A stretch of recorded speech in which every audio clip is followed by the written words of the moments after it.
তোমার বাবা ক্ষমতা এবং টাকার লোভে আমার কাছ থেকে তোমাকে ছিনিয়ে নিয়েছিল। সুখী দম্পতি জাহিদ হাসান ও সাদিয়া ইসলাম মৌ ২৭ বছরের সংসার জীবনে তাদের নিয়ে গসিপ হয়েছে বলে তেমন পত্রপত্রিকা, অন্যান্য গণমাধ্যম এবং এই সোশ্যাল মিডিয়ার যুগে খুঁজে পাওয়া যায় না। বিয়ের আগে তাদের সম্পর্কে রসায়ন পত্র পত্রিকা ও বিনোদন ম্যাগাজিনগুলোতে বেশ ফলাও করে ছাপিয়েছিল।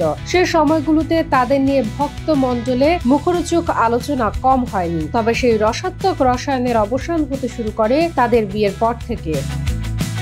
কিন্তু সম্প্রতি মৌয়ের মায়ের দেয়া সে সময়কার বক্তব্য নেট দুনিয়ায় নতুন করে আলোচনার জন্ম দিয়েছে। মৌয়ের মায়ের দেয়া মন্তব্য ছিল এমন, মেনে নিতে পারছি না, আমার মেয়ের বর হিসেবে ওকে কখনোই কল্পনা করিনি, অথচ একজন ব্যক্তি হিসেবে ওকে আমি অপছন্দ করি না, কারণ ও আমার মেয়ের বন্ধু হিসেবে বাসায় এসেছে। অনেক গল্পগুজব করেছি, সহজ আচরণ করেছি, সেও আমার সাথে খোলামেলা কথা বলেছে, সহজ আচরণ করেছে, কিন্তু কখনো বুঝতে পারিনি যে ও এমন একটা কাজ করবে। ওর আচরণে আগে এমন কিছু আভাস পাইনি।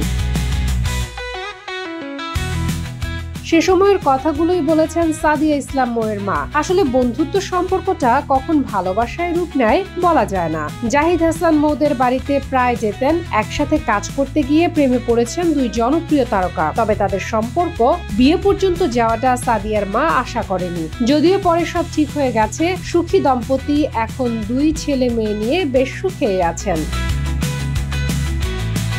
শামীমা আক্তার, বাংলা বাজার পত্রিকা, ডিজিটাল।